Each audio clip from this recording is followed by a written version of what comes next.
Welcome back to my channel. आज के इस वीडियो में हम हिंदी का क्वेश्चन कंप्लीट करेंगे। लगभग 50 क्वेश्चन यहाँ पे मैं आपके साथ शेयर करूँगी।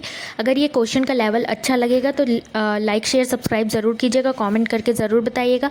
और ये जो क्वेश्चंस है ये पूछे गए मतलब हर वर्ष कोई ना कोई एग्ज़ाम में यहाँ पे पूछे गए क्वेश्चन है। तो यहाँ पे हम जो यहाँ पे क्वेश्चन देखने वाले हैं, यहाँ पे व्यापम से रिलेटेड ये सारे क्वेश्चन हैं। व्यापम के मतलब व्यापम में ये चीज़ें पूछी गई हैं। तो हमारा फर्स्ट क्वेश्चन है, मुहावरे का सही अर्थ क्या है। तो इस मुहावरे का सही अर्थ बताना है। 9 दिन चले 2.5 कोस। तो 9 दिन चले 2.5 कोस का अर्थ होता है सुस्ती में कार्य करना। सुस्ती में कार्य करना इसका सही आंसर हो जाएगा। नेक्स्ट क्वेश्चन है क्वेश्चन नंबर 2, हिंदी व्याकरण के अंतर्गत यौगिक शब्द क्या होता है।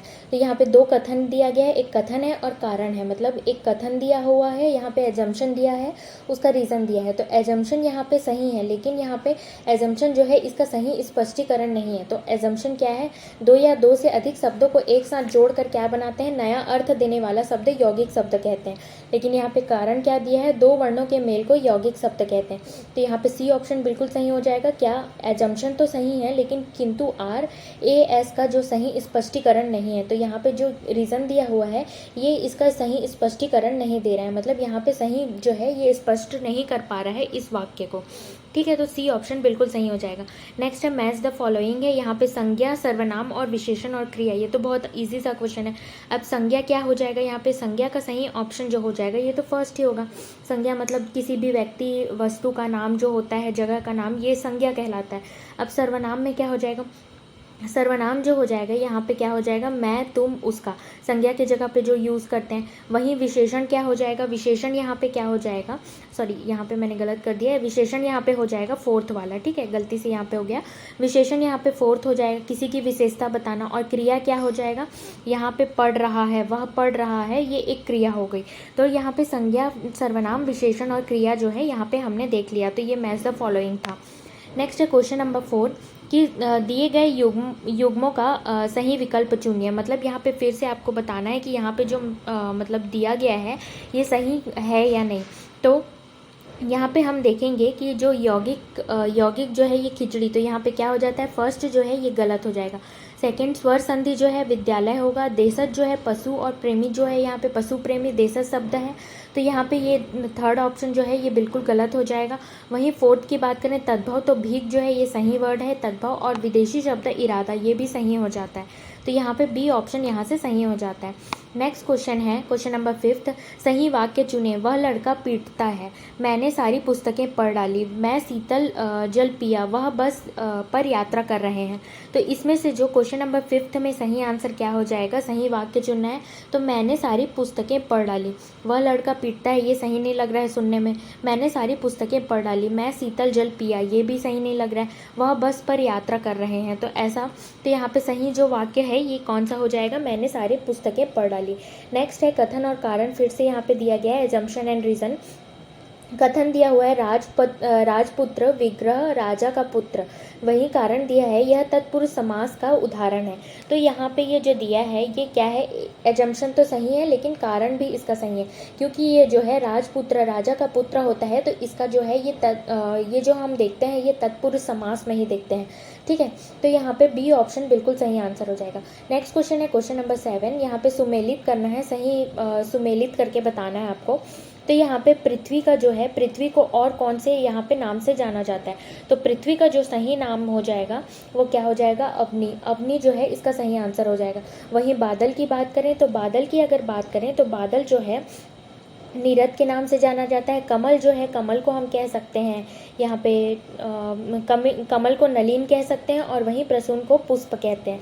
ठीक है, तो ये आंसर जो है यहाँ पे सही हो जाएगा। मतलब यहाँ से देखने में कौन सा सही हो रहा है, तो हमने किया फर्स्ट ए का, क्या किया हमने, ए का अवनी, पृथ्वी का अवनी। तो यहाँ से फर्स्ट आंसर सही हो जाता है। नेक्स्ट है क्वेश्चन नंबर 7, सुमेलित करना है, ये हो गया। नेक्स्ट है क्वेश्चन नंबर 8, कलेजे पर सांप लौटना मुहावरे का क्या अर्थ होगा।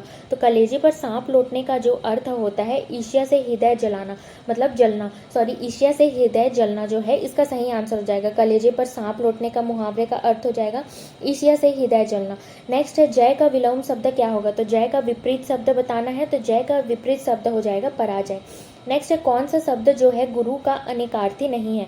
तो गुरु शब्द का जो यहाँ पे अनेकार्थी जो यहाँ पे नहीं होगा वो यहाँ पे हो जाएगा वृक्ष। ठीक है, तो गुरु शब्द का यहाँ पे अनेकार्थी जो है ये क्या हो जाएगा, वृक्ष जो है यहाँ पे नहीं है। नेक्स्ट है क्वेश्चन नंबर 11। क्वेश्चन नंबर 11 दिया है कल का अनेकार्थी शब्द जो है, अनेकार्थक शब्द यहाँ पे क्या है। तो कल का जो अनेकार्थक शब्द यहाँ पे क्या हो जाएगा, तो बीता हुआ कल जो दिन होगा, आने वाला दिन भी होगा, चैन भी होता है, मशीन भी होता है। तो ये चारों के चारों जो है यहाँ पे क्या हो जाएंगे, सही हो जाएंगे। ऑप्शन नंबर सी बिल्कुल सही हो जाएगा। नेक्स्ट है मैनेजर ने कहा तुम्हें घर घर जाकर सूचनाएं इकट्ठी करनी होगी। उपयुक्त वाक्य के लिए उचित विराम चिन्ह वाले वाक्य का चयन कीजिए। तो यहाँ पे क्या कौन सा विराम चिन्ह लगना चाहिए ये आपको बताना है। तो मैनेजर ने कहा, उसके बाद यहाँ पे क्या अल्प विराम होना चाहिए। तो यहाँ पे मैनेजर ने कहा तुम्हें घर घर जाकर सूचनाएं इकट्ठी करनी होगी। तो ये जो है बिल्कुल सही आंसर हो जाता है। नेक्स्ट है वाक्य के अंग होते हैं। वाक्य के कितने अंग होते हैं, तो वाक्य के अंग जो है यहाँ पे बिल्कुल सही आंसर हो जाएगा 2। वाक्य के अंग कितने होते हैं, 2 होते हैं। नेक्स्ट है व्याकरण समस्त वाक्य अशुद्ध उच्चारण करने पर अपूर्ण माना जाता है। किसी भी भाषा के उच्चारण हेतु 4 स्तर निर्धारित है, ध्वनि, शब्द, वाक्य एवं प्रांतीय। तो इसका सही आंसर हो जाएगा कि ए सही है लेकिन बी गलत हो जाएगा। ठीक है, नेक्स्ट है क्वेश्चन नंबर 15। निम्नांकित शब्दों को इस क्रम में जमाइए कि लोकोक्ति का स्वरूप प्राप्त कर ले। तो इस तरह से जमाना है ताकि ये एक लोकोक्ति बन जाए। तो इसका सही आंसर यहाँ पे दिया हुआ है सी ऑप्शन। ठीक है, तो सबसे पहले है क्या हो जाएगा, बी हो जाएगा अपनी, अपनी करनी, पार उतरनी। तो यहाँ पे क्या हो जाएगा, बी जो है अपनी करनी पार उतरनी, अपनी करनी पार उतरनी, ये जो है इसका लोकोक्ति बन जाएगा। नेक्स्ट है क्वेश्चन नंबर 16। उचित संबंध जोड़िए। तो यहाँ पे क्वेश्चन नंबर 16 में यहाँ पे फिर से मैच द फॉलोइंग है। तो पंकज को हम, और पंकज जो है यहाँ पे कौन सा समास है पंकज में, तो पंकज में अगर समास यहाँ पे क्या होगा, बहुव्रीहि समास होगा। नेक्स्ट है सधर्म की बात करें तो सधर्म जो है यहाँ पे सधर्म का जो समास यहाँ पे लगा है, तो सधर्म में कर्मधारय समास है। पाप बुद्धि में जो है यहाँ पे पाप बुद्धि में तत्पुरुष समास है, और यथा विधि में जो है बहुव्रीहि समास है। तो यहाँ पे जो ऑप्शन सही होता है ये बी ऑप्शन बिल्कुल सही हो जाएगा। नेक्स्ट है जिन स्वरों का उच्चारण केवल मुख से होता है उन्हें कहते हैं। तो जिन स्वरों का उच्चारण सिर्फ मुख से करते हैं उसको हम क्या कहते हैं, तो उसको हम कह देते हैं निर्नुनासिक। ठीक है, तो निर्नुनासिक जो है सिर्फ मुख से जो उच्चारण निकले उसको हम निर्नुनासिक कहते हैं। Next question number 18। उचित वर्तनी युक्त शब्द का चयन कीजिए। तो सही जो वर्तनी है यहाँ पे उसका हमको यहाँ पे पता लगाना है। तो कौन सा है, मैथिली शरण या फिर मैथिली शरण, मतलब 4 ऑप्शन दिए गए हैं, इसको आपको प्रोनाउंस करके समझ आएगा। तो यहाँ पे जो आंसर सही हो रहा है ये मैथिली शरण, मतलब थ में छोटी ई की मात्रा और ल में बड़ी ई की मात्रा, तो मैथिली शरण यहाँ पे सही हो जाएगा। नेक्स्ट चटका शब्द है। तो चटका जो है ये एक तत्सम शब्द है। क्या है, तत्सम शब्द है। चटका जो है ये एक तत्सम शब्द है। नेक्स्ट है फिर से जोड़ी मिलाना है क्वेश्चन नंबर 20 में। तो यहाँ पे राम किताब पढ़ आया। अब यहाँ पे मतलब यहाँ पे बताया गया है कि ये भूत भविष्य वर्तमान में यहाँ पे बताना है, मतलब यहाँ पे तो सारे चीज़ जो है ये भूतकाल में ही है।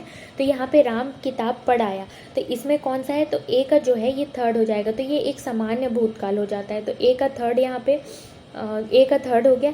राम किताब पढ़ आया है, राम किताब पढ़ आया है मतलब जस्ट वो पढ़ के आया है। तो ये क्या हो जाएगा, यहाँ पे आसन्न भूत हो जाएगा। वहीं राम किताब पढ़ आया था मतलब वो पढ़ा लेकिन थोड़ा टाइम हो गया उसको पढ़ के आए हुए। तो यहाँ पे राम किताब पढ़ आया था, तो इसी का क्या हो जाएगा, 2 हो जाएगा। पूर्ण भूत, ये पूर्ण हो चुका है। नेक्स्ट है राम किताब पढ़ आया होगा। तो राम किताब पढ़ आया होगा ऐसा हम सोच रहे हैं, तो संदिग्ध भूत जो है ये सही हो जाएगा। ठीक है, तो ये चीज़ें हमको देखनी है, जैसे कि वो चीज़ें तुरंत कंप्लीट हुई होगी, जैसे कि मैंने अभी जस्ट किताब पढ़ के आया या फिर मैं जस्ट किताब पढ़ के आई थी। ठीक है, तो ये क्या हो जाएगा, पूर्ण भूत, मतलब ये पूरे तरीके से पूर्ण हो चुका है। ठीक है, अब मैं कह रही हूँ कि मैं पढ़ के आई होंगी, तो पढ़ के आई होंगी मतलब ये चीज़ें थोड़ी सोची जा रही है कि हाँ मैं पढ़ी होंगी करके, तो ये संदिग्ध भूत हो जाएगा। Next question number 21। अर्जुन का पर्यायवाची नहीं है। तो अर्जुन का यहाँ पे पर्यायवाची क्या नहीं होगा, तो अर्जुन का पर्यायवाची जो यहाँ पे नहीं होगा वो सुकोदन जो है ये अर्जुन का पर्यायवाची नहीं है। नेक्स्ट है उच्चारण अवयव के से निकली हुई ध्वनियों को लिखित रूप देने के लिए जो स्वरूप दिया जाता है उसे क्या कहते हैं। तो जो भी उच्चारण हम निकाल रहे हैं उसको ध्वनि को लिखित रूप में, जो भी ध्वनि हम निकाल रहे हैं उसको लिखित रूप में देने के लिए हम क्या यूज़ करते हैं, तो ऑब्वियस सी बात है वर्ण यूज़ करते हैं। ठीक है, नेक्स्ट है क्वेश्चन नंबर 23। निम्नांकित शब्दों को उचित क्रम में लगाइए। तो जो भी यहाँ पे शब्द दिया गया है उसको सही क्रम में अरेंज करना है। तो सही क्रम में अरेंज करने के लिए यहाँ पे क्या हो जाएगा, एक ही जो है थैली के, एक ही थाली के, सॉरी थैली लिखा हुआ है, एक ही थैली के चट्टे बट्टे। तो ये जो है यहाँ पे क्या हो जाएगा, सही आंसर हो जाएगा। एक ही थाली के जो है चट्टे बट्टे जो है यहाँ पे सही आंसर हो जाएगा, मतलब बी ऑप्शन बिल्कुल सही है। ये कहावत तो आपने कई बार सुनी होगी। नेक्स्ट है क्वेश्चन नंबर 24। लिखित अभिव्यक्ति के लिए सबसे पहले बच्चों को बालू में फिर स्लेट पर चील बिलैया करने चाहिए। ऐसे करने से बच्चे के हाथ में आवश्यक मोड़ आता है। तो यहाँ पे सही आंसर क्या हो जाएगा, तो इसका सही आंसर है ए और बी दोनों सही हो जाएगा। नेक्स्ट है पुनरावलोकन में प्रत्यय कौन सा है। तो पुनरावलोकन में जो है यहाँ पे प्रत्यय क्या होगा, पुनः धन। यहाँ पे ये जो है एक्चुअली इस आंसर को विलोपित किया गया था। तो इसका जो आंसर है अगर आप लोगों को पता होगा तो ज़रूर बताइएगा। ठीक है,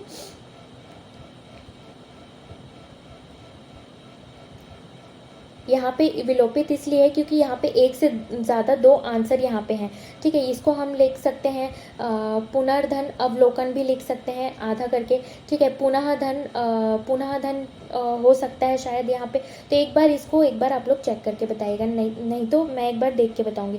नेक्स्ट है जिस किसी से लगाव ना हो वाक्यांश के लिए होगा। तो जिस किसी से लगाव ना हो वाक्यांश के लिए एक शब्द क्या होगा। किसी से भी अगर लगाव नहीं है, इस शब्द के लिए वाक्यांश के लिए एक शब्द हम क्या प्रयोग करेंगे, तो यहाँ पे हम प्रयोग करेंगे निर्लेप प्रयोग करेंगे। फिर उसके बाद अलिप्त भी और निर्लिप्त भी। तो ये तीनों शब्द जो हैं जिसको किसी से मतलब नहीं होता, मतलब लगाव नहीं होता, उसके लिए हम यहाँ पे शब्द यूज़ करते हैं। नेक्स्ट है उचित संबंध जोड़िए। तो इसमें फिर से संबंध जोड़ना है। फर्स्ट ऑप्शन है सीता ने रोटी खाई। तो सीता ने रोटी खाई ये कौन सा भूत है, कौन सा भूतकाल है, मतलब सीता ने रोटी खाई ये कौन सा भूतकाल हो जाएगा, तो ये सामान्य भूतकाल होगा। वहीं सीता ने रोटी खाई है, तो सीता ने रोटी खाई है जो है ये कौन सा भूतकाल होगा, तो ये जो होगा ये आसन्न भूत होगा। वहीं सीता ने रोटी खाई थी ये पूर्ण भूत हो जाएगा। वहीं डी ऑप्शन है सीता ने रोटी खाई होगी संदिग्ध भूत होगा। तो यहाँ पे जो है यहाँ पे आप मिलान कर सकते हैं क्योंकि इससे जस्ट पहले हमने एक क्वेश्चन देखा जो कि इसी के समान था। तो यहाँ पे ए ऑप्शन सही हो जाएगा जिस हिसाब से मैंने बताया। नेक्स्ट है पिता ने कहा बेटी तुम क्या चाहती हो बताओ तो सही। तो यहाँ पे ये जो वाक्य दिया है इसमें उचित विराम चिन्ह का प्रयोग करना है। तो यहाँ पे उचित विराम चिन्ह का प्रयोग जो है ये बी ऑप्शन में बिल्कुल सही है। पिता ने कहा बेटी तुम क्या चाहती हो बताओ तो सही। ठीक है, नेक्स्ट है क्वेश्चन नंबर 29। उसने बुलाया इसलिए मैंने सोचा कि मुझे जाना चाहिए। वाक्य में संयोजक है, तो उसने बुलाया मैंने सोचा इसलिए मुझे जाना चाहिए। तो यहाँ पे कौन सा जो है वाक्य में संयोजक है, तो यहाँ पे बी ऑप्शन जो है बिल्कुल सही आंसर हो जाएगा इसलिए। ठीक है, अब यहाँ पे उसने बुलाया इसलिए मैंने सोचा कि मुझे जाना चाहिए, तो इसलिए जो है यहाँ पे संयोजक है।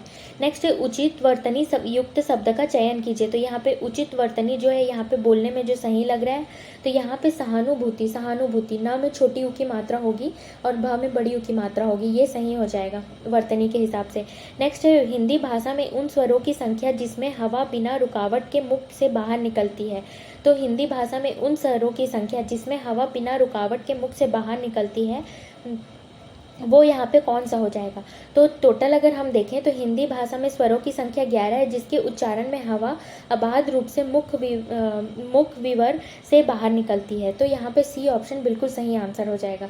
ठीक है, बिना रुकावट के जो हिंदी में स्वर हैं उसमें बिना रुकावट के जो है यहाँ पे क्या होता है, हिंदी में हमने देखा कि स्वर की संख्या 11 है, उन स्वरों की संख्या जितनी है उसमें जो है बिना मतलब रुकावट के यहाँ पे हवा जो है बाहर निकलता है। नेक्स्ट है अनुनासिक चिन्ह की उपयोगिता के आधार पर संभावित शब्दों में से सही शब्द का चयन करें। तो यहाँ पे अनुनासिक शब्द में जो है यहाँ पे अनुनासिक चिन्ह की उपयोगिता के आधार पर संभावित शब्दों में से सही शब्द का चयन करें। तो यहाँ पे कौन सा हो जाएगा, तो इसका बिल्कुल सही आंसर है बी ऑप्शन, बिल्कुल सही आंसर हो जाएगा पंखुड़ी। ठीक है, तो यहाँ पे क्या कहा गया है कि अनुनासिक चिन्ह की उपयोगिता के आधार पर संभावित शब्दों में से सही शब्द का चयन करना है, तो यहाँ पे पंखुड़ी जो कि बी ऑप्शन बिल्कुल सही आंसर हो जाता है। नेक्स्ट है, ये सीजी टेट में पूछा गया था कब, 2024 में। नेक्स्ट है, अति प्लस अधिक अत्यधिक जो है, अत्यधिक इन संधि विच्छेद में कौन सा स्वर संधि है, संभावित उत्तरों में से चुनकर लिखिए। तो अति धन अधिक, तो यहाँ पे क्या हो रहा है, य जो है य में चेंज हो जा रहा है। ठीक है, तो ये कौन सी संधि हो जाएगी, ऑब्वियस सी बात है ये यड़ संधि में चेंज हो रहा है। नेक्स्ट हमने यहाँ तक देख लिया, जिसका कोई शत्रु ना हो, जिसका कोई शत्रु ना हो, इस वाक्यांश के लिए जो है एक शब्द संभावित उत्तरों में चुनकर बताना है। तो यहाँ पे जिसका कोई शत्रु ना हो, जिसका कोई शत्रु ना हो उसको हम क्या कहेंगे, एक शब्द में बताना है। तो जिसका कोई शत्रु ना हो उसको हम कहते हैं अजात शत्रु। क्या कहते हैं, जिसका कोई शत्रु ना हो उसको हम कहते हैं अजात शत्रु। शत्रु से आजाद है तो मतलब अजात शत्रु। अब यहाँ पे कुछ इसका एक्सप्लेनेशन भी दिया है, मैं दिखा देती हूँ। जैसे कि अल्पभाषी मतलब कम बोलने वाला, अत्याचारी जो अन्याय अत्याचार करता है उसको, अजात शत्रु मतलब जिसका कोई शत्रु जमा ना हो, कोई शत्रु ना हो, और अजर मतलब जो कभी बूढ़ा ना हो, इसको हम लोग कहते हैं। नेक्स्ट है क्वेश्चन नंबर 35। क्वेश्चन नंबर 35 कहता है, नीचे दिए गए संभावित जो है उत्तर में से सही मिलान कर उत्तर दीजिए। तो यहाँ पे सही मिलान करना है। तो चारपाई जो है ये एक कैसा शब्द है, तो चारपाई जो हो जाता है यहाँ पे ये देशज शब्द है। चारपाई जो है देशज शब्द है, देसी में देशज वर्ड है, मतलब देशी लैंग्वेज में इसको यूज़ करते हैं। अफसोस की बात करें तो अफसोस जो है ये एक फ़ारसी शब्द है, फ़ारसी शब्द है। वहीं डायरी की बात करें तो डायरी जो है एक विदेशी शब्द है, और अखबार की बात करें तो ये एक अरबी शब्द है। तो अखबार की बात करें तो ये अरबी शब्द है। तो यहाँ से आपको क्लियर हो गया होगा। नेक्स्ट है, चारपाई जो है यहाँ पे फिर से उसको एक्सप्लेनेशन दिया गया है। चारपाई देशज शब्द है, अफसोस जो है ये फ़ारसी शब्द है, और डायरी जो है विदेशी शब्द है, और यहाँ पे अखबार जो है ये एक अरबी शब्द है। नेक्स्ट है, घोड़ा शब्द का पर्यायवाची यहाँ पे क्या हो जाएगा। तो घोड़ा शब्द का पर्यायवाची वैसे तो बहुत कुछ नामों से जानते हैं, जैसे तुरंग, अश्व, है, वाजी, संत्व, ये सारे नाम से घोड़ा का और भी पर्यायवाची इसको कहते हैं, मतलब इसका पर्यायवाची और भी ये सब हो जाएगा। तो यहाँ पे सही ऑप्शन हो जाएगा तुरंग, मैंने बता दिया तुरंग यहाँ पे। तो यहाँ पे दिया गया है और भी पर्यायवाची इसका। नेक्स्ट क्वेश्चन नंबर 37, दिए गए तद्भव शब्द का तत्सम रूप संभावित उत्तरों में चुनकर लिखना है यहाँ पे। तो यहाँ पे तद्भव शब्द दिया है पैर, तद्भव शब्द दे दिया है पैर। तो पैर का जो है यहाँ पे तत्सम रूप क्या हो जाएगा, तो इसको हम कहते हैं पद कहते हैं। ठीक है, तो तत्सम और तद्भव में बताया गया है। पत्र जो होता है इसका तद्भव पत्ता होता है। पद या पाद जो होता है इसका पैर कहते हैं। पाषाण पत्थर, और पर्यक जो है पलंग। इससे आप क्या कर सकते हैं, यहाँ से आप याद भी रख सकते हैं इन चीज़ों को। नेक्स्ट है क्वेश्चन नंबर 38। क्वेश्चन नंबर 38 कहता है, जो शब्दांश शब्द से पहले लगकर उसका अर्थ बदल देते हैं उसको हम क्या कहते हैं। तो शब्द से पहले जुड़ने वाले शब्द को हम कहते हैं, जो भी यहाँ पे शब्द से पहले जुड़ते हैं उसको हम उपसर्ग कहते हैं। शब्द के बाद जुड़ने वाले को प्रत्यय कहते हैं। नेक्स्ट है क्वेश्चन नंबर 39, नीलकमल शब्द में कौन सा समास चिन्ह यहाँ पे निहित है। तो नीलकमल शब्द की बात करें तो यहाँ पे जो हो जाएगा, नीला है जो कमल, कर्मधारय समास इसका बिल्कुल सही आंसर हो जाएगा। नेक्स्ट है, नीचे दिए गए अनेकार्थी शब्दों का सही यहाँ पे मेल करना है। तो यहाँ पे सही मेल करके बताना है। तो ए का जो सही आंसर हो जाएगा, ए जो है यहाँ पे गति मतलब हालात या फिर चाल। हालात मतलब ऐसी गति हो गई है मेरी, मतलब ऐसी हालत हो गई है। ऐसा गति मतलब चाल, ऐसी इस गति से ना चलो, मतलब इस चाल से ना चलो। अब पानी का जो है, पानी का क्या हो जाएगा, यहाँ पे क्या हो जाएगा, पानी की सही बात करें तो यहाँ पे जल और चमक हो जाएगा। अर्थ की बात करें तो अर्थ यहाँ पे हो जाता है धन, और मतलब धन भी होता है अर्थ। आर्थिक, ऐसे आर्थिक तंगी चल रही है ऐसा हम कहते हैं। तो धन और मतलब, और कनक का मतलब यहाँ पे हो जाएगा, कनक जो है सोना और धतूरा। ठीक है, तो यहाँ पे हम देख सकते हैं। नेक्स्ट है क्वेश्चन नंबर 41, दिए गए प्रत्ययों से मिलान कर सही जोड़ी बनाना है। तो यहाँ पे आवट का जो है, यहाँ पे आवट का जो सही शब्द हो जाएगा, यहाँ पे सही मिलान करना है तो सजा हो जाएगा। वहीं अकड़ की बात करें तो अकड़ का सही मिलान करें तो यहाँ पे क्या हो जाएगा, घूम। वहीं औना की बात करें तो औना जो है इसका सही आंसर है भिक्ष, और ईयल की बात करें तो अर्थ। तो ये थोड़ा दिक्कत वाली चीज़ें हैं यहाँ पे। तो यहाँ पे इसको आप देख सकते हैं कि प्रत्यय जोड़ना है, इसमें प्रत्यय जोड़ के उसको सही मिलान करना है। तो कैसे, जैसे कि यहाँ पे दिक्कत की बात नहीं है, लेकिन बस थोड़ा टाइम लगेगा जाएगा, जैसे कि सजा प्लस आवट जोड़ सकते हैं पहले, सजा प्लस अक्कड़, तो सजाक्कड़ ऐसा तो नहीं हो सकता, सजावना भी नहीं हो सकता, सजाइयल भी नहीं हो सकता, तो सजावट बिल्कुल सही हो जाएगा। ऐसे आप जोड़ के प्रत्यय जो है यहाँ पे सही चुनाव कर सकते हैं। नेक्स्ट है क्वेश्चन नंबर 42। क्वेश्चन नंबर 42 का है, दास्ता शब्द जो है इसमें संज्ञा के कौन से प्रकार के अंतर्गत आता है। तो दास्ता जो है ये एक किसके अंतर्गत आता है, तो दास्ता शब्द जो आ जाता है ये भाववाचक संज्ञा के अंतर्गत आता है। किसके अंतर, भाववाचक संज्ञा के अंतर्गत आता है। नेक्स्ट है क्वेश्चन नंबर 43। क्वेश्चन नंबर 43 कहता है, जिसे देखो वही मोबाइल से खेल रहा है, उपरोक्त वाक्य में कौन सा सर्वनाम है। तो यहाँ पे जो यहाँ पे क्या है, संबंधवाचक सर्वनाम जो है, जिसे देखो वह मोबाइल खेल रहा है, ये एक संबंधवाचक सर्वनाम है। संबंधवाचक सर्वनाम के पहचान कैसे होंगे, तो जो, सो, जिसे, वही, जिसको, उसको, ये सारी चीज़ें इसमें यूज़ होंगी। तो जिसे देखो तो यहाँ पे जिसे यूज़ हो रहा है, तो जो, सो, जिसे, वही, जिसको, उसको इसमें यूज़ हुआ, तो ये संबंधवाचक सर्वनाम होता है। नेक्स्ट है, तुम बहुत मिठाई खाते हो, उपरोक्त वाक्य में कौन सा विशेषण है, संभावित उत्तरों में से चुनकर लिखिए। तो यहाँ पे क्या हो जाएगा, तो तुम बहुत मिठाई खाते हो, तो ये क्या हो जाएगा, अनिश्चित परिमाणवाचक हो जाएगा। बहुत मिठाई खाते हो मतलब यहाँ पे कोई मतलब एकदम ठोस प्रूफ नहीं है कि कितना मिठाई खाते हैं, तो बहुत मिठाई खाते हैं, तो इसलिए क्या हो जाएगा, अनिश्चित परिमाणवाचक हो जाएगा। नेक्स्ट क्वेश्चन नंबर 45, वाक्य के कौन से अंग होते हैं, संभावित उत्तरों में से चुनकर लिखिए। तो वाक्य के कितने अंग होते हैं, कौन से अंग होते हैं, तो फर्स्ट है उद्देश्य और सेकंड है विधेय। तो इसका सही ऑप्शन हो जाएगा सी आंसर, उद्देश्य और विधेय। नेक्स्ट है क्वेश्चन नंबर 46, यदि वर्षा होगी तो फसल अच्छी होगी। तो यदि वर्षा होगी तो फसल अच्छी होगी, तो ये कौन सा वाक्य हो जाता है, तो ये एक क्या हो जाता है, संकेतवाचक वाक्य हो जाता है। तो इसको कैसे पहचानेंगे, यदि, तो, अगर, तो ऐसा जुड़ता है, यदि ये हुआ तो, यदि वो हुआ तो, ऐसा रहेगा, तो उसमें जो है क्या हो जाएगा, संकेतवाचक होगा। नेक्स्ट है, नीचे दिए गए वाक्य को शुद्ध रूप में लिखिए। तो नीचे दिया गया जो वाक्य है इसको शुद्ध रूप में लिखना है। मुझे चाय एक गरम कप चाहिए, तो यहाँ पे क्या हो जाएगा, मुझे एक गरम चाय कप में चाहिए, मुझे चाय एक गरम कप चाहिए, मुझे एक कप गरम चाय चाहिए, या फिर एक गरम कप चाय मुझे चाहिए। तो यहाँ पे आपको पढ़ने से ही समझ आ रहा है, मुझे एक कप गरम चाय चाहिए। नेक्स्ट है 48, क्वेश्चन नंबर 48 थोड़ा यहाँ पे ब्लर हो गया है, इसको मैं बता देती हूँ कि अच्छा ये थोड़ा दिख नहीं रहा है।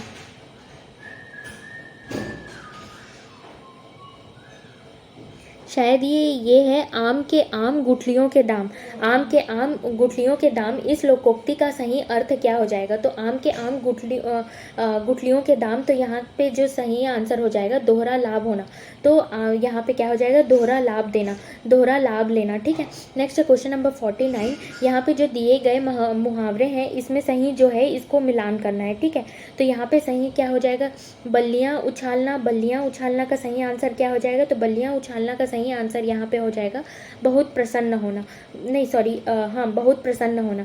वहीं आँखों में खटकना, तो आँखों में खटकने का आंसर हो जाएगा बुरा लगना। वहीं हाथ धो बैठने का सही आंसर हो जाएगा खो देना। वहीं हाथ लगना का सही आंसर हो जाएगा मिलना। तो ठीक है, 49 का आंसर यहाँ पे सही ये हो जाएगा। नेक्स्ट है क्वेश्चन नंबर 15, जो कि आप कमेंट बॉक्स में बता सकते हैं।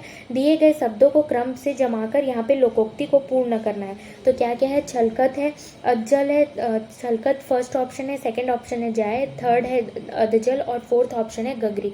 इसको हम क्या करना है, इसको सही सीक्वेंस में अरेंज करना है। नहीं हुआ तो कल के सीरीज़ में मैं इसका आंसर ज़रूर दूंगी। तो आज के लिए बस इतना ही। यहाँ तक बने रहने के लिए थैंक यू सो मच। आगे ऐसे ही अगर आपको वीडियोस चाहिए तो प्लीज़ कमेंट करके ज़रूर बताएंगे, लाइक करेंगे, शेयर करेंगे, सब्सक्राइब ज़रूर से करेंगे। यहाँ तक आप लोगों का साथ बनाए रखने के लिए thank you so much guys. Keep watching, keep learning, keep smiling. Thank you.